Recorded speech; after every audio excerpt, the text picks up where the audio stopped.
সেটা হচ্ছে যে a vector suppose b vector এর সাথে ক্রস গুণন থাকলে অপর যার একটা ভেক্টর c ভেক্টর এর সাথে যদি ডট গুণন থাকে তাহলে এর মান যদি কি আসে শূন্য আসে তাহলে তিনটা ভেক্টর একই সমতলে থাকবে।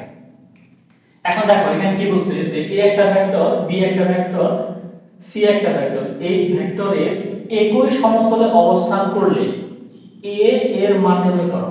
তো এখানে বলছে যে তিনটা ভেক্টর একই সমতলে আছে, তাহলে একই সমতলে থাকলে অবশ্যই কি যে কোনো দুইটা ভেক্টরের সাথে কি ক্রস গুণন আছে আর অপর আরেকটা ভেক্টরের সাথে কি ডট গুণন আকার আছে, কারণ সমতলে থাকা শর্তই এটা। তো আমরা কি করব এখান থেকে এর মান বের করব। তো এর মান বের করার জন্য আমরা প্রথমে a ক্রস b এর মান বের করব, পরে a ক্রস b এর মানের সাথে c এর মান ডট গুণন করব।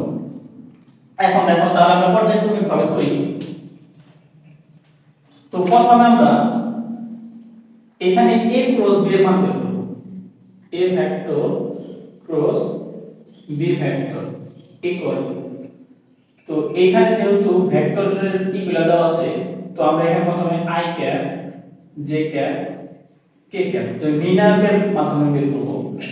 তো i cap j cap k cap, তো i ক্যাপ এর a ভেক্টরের মান দেওয়া আছে হচ্ছে কত 2 -1 আর হচ্ছে কি 1, b ভেক্টরের মান দেওয়া আছে কি যে 1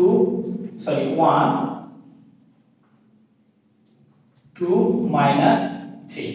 এখন কি করব এই ভেক্টরের যে সংখ্যাগুলো এই সংখ্যাগুলোকে নির্ণয় করব, নির্ণয় করলে আমরা a ক্রস b এর মান পাবো। তো নির্ণয় করার নিয়মটা হচ্ছে কি, তো প্রথমে আমরা এখান থেকে i ক্যাপটা নিব, তো এখান থেকে আমরা i ক্যাপ নিব, i ক্যাপ নিলে আমাদের কি হবে এই কলামটা আর এই সারিটা হচ্ছে কি বা আমাদের গুণ করতে হবে এইভাবে আবার এইভাবে আর অবশ্যই আমরা নির্ণয়কের ভিতরে একটা শিখছি। তো এই -3 আর -1 যদি গুণ করি তাহলে হয় কি -1 গুণন -3 গুণ করলে হয় +3। এখন নির্ণায়কের এই মাইনাস সূত্রের মাইনাস যেটা এই 2 এর সাথে 1 গুণ করলে কত হয় 2। এখন আমরা এখান থেকে কি করব j কমন নিব, j cap j cap common নিলে এই কলাম বাদ আর এই সারি বাদ, তাহলে আমাদের কি হবে এইটার সাথে এইটা গুণ হবে অর্থাৎ 3 দুগুণে 6, তাহলে কি হবে -6 আর এইটার সাথে এটা অর্থাৎ হচ্ছে -1 প্লাস এখান থেকে এখন আমরা কি কমন নেব k ক্যাপ কমন নেব। তো k ক্যাপ যদি কমন নেই তাহলে এই লাইন এই কলাম বাদ এই সারি বাদ, তাহলে আমাদের কি থাকে 2 2 4 আর এই যে -1 আর 1 গুণ করলে হয় -1, আবার ওই সূত্রে যে মাইনাস ওই মাইনাসটা যদি গুণ করি তাহলে মাইনাস এখানে আছে +1।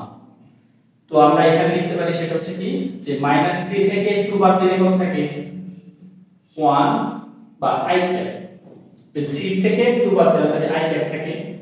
এখন এই -6 আর -1 গুণ করলে হয় -7, তো -7 এর সাথে আবার j গুণ করি তাহলে হচ্ছে কি +7 j ক্যাপ প্লাস 4 আর 1 গুণ করলে হচ্ছে কত 5 k ক্যাপ। অর্থাৎ এখান থেকে আমরা a ক্রস b এর মান পাইতেছি হচ্ছে কি যে i cap plus 7 j cap plus 5 k cap. এখন যেহেতু আমরা জানি যে a vector cross b vector into c vector equal to কত 0। এখন যেহেতু আমরা a ক্রস b এর মান পাইছি আর c এর মান দেওয়া আছে, এখন কি করব a ক্রস b এর সাথে c ভেক্টরটা ডট গুণন করব আর এই ডট গুণন করে ওইটার ভিতর থেকে আমরা এর মানটা বের করব। অর্থাৎ a ক্রস b এর মান কত পাইছি, a ক্রস b এর মান হচ্ছে i cap plus 7 j cap plus 5 k cap আর b ভেক্টরের মান হচ্ছে কত 3 i cap minus 4 j cap plus a k cap equal to কত 0।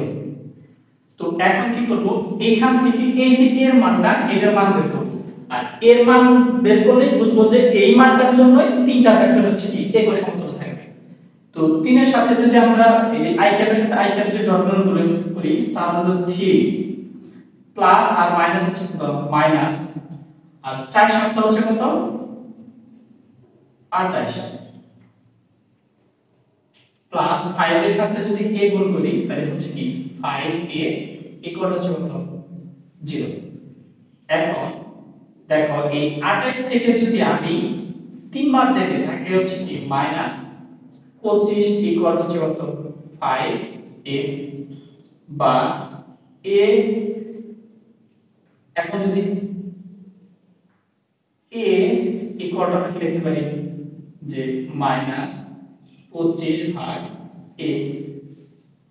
তাহলে এখন একটা জিনিস খেয়াল করো, তো এইখানে যদি 25 কে 5 দ্বারা ভাগ করি তাহলে আমাদের কি থাকতেছে